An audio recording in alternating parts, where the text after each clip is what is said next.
महाभारत में कई घटना, संबंध और ज्ञान विज्ञान के रहस्य छुपे हुए हैं। महाभारत का हर पात्र जीवंत है, चाहे वे कौरव, पांडव, कर्ण और कृष्ण हो या धृष्टद्युम्न, शल्य, शिखंडी और कृपाचार्य हो।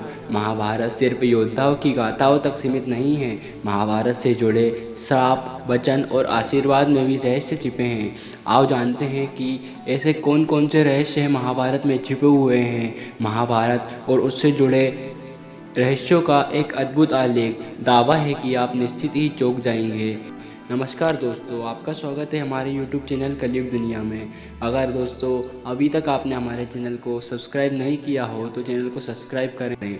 दुर्योधन की क्या कहानी है भीष्म पितामह के 5 तीर की, जिससे बची पांडवों की जान? आइए जानते हैं। यह बात उस समय की है जब कुरुक्षेत्र में कौरव और पांडवों के बीच युद्ध चल रहा था। पितामह भीष्म कौरवों की ओर से युद्ध लड़ रहे थे, लेकिन कौरवों के सबसे बड़े भाई दुर्योधन को लगता था कि भीष्म पितामह पांडवों को नुकसान नहीं पहुंचाना चाहते हैं। दुर्योधन का मानना था कि पितामह भीष्म बहुत शक्तिशाली हैं और पांडवों को मारना उनके लिए बहुत आसान है। इसी सोच में डूबा दुर्योधन भीष्म पितामह के पास पहुंचा। दुर्योधन ने पितामह से कहा कि आप पांडवों को मारना नहीं चाहते, इसलिए आप किसी शक्तिशाली हथियार का इस्तेमाल नहीं कर रहे हैं। दुर्योधन की बात सुनकर भीष्म बोले, अगर तुम्हें ऐसा लगता है तो मैं कल ही 5 पांडवों को मार गिराऊंगा। मेरे पास चमत्कारी तीर हैं जिनका उपयोग मैं कल युद्ध में करूंगा। भीष्म पितामह की बात सुनकर दुर्योधन बोला, मुझे आप पर भरोसा नहीं है, इसलिए आप ये 5 चमत्कारी तीर मुझे दे दीजिए।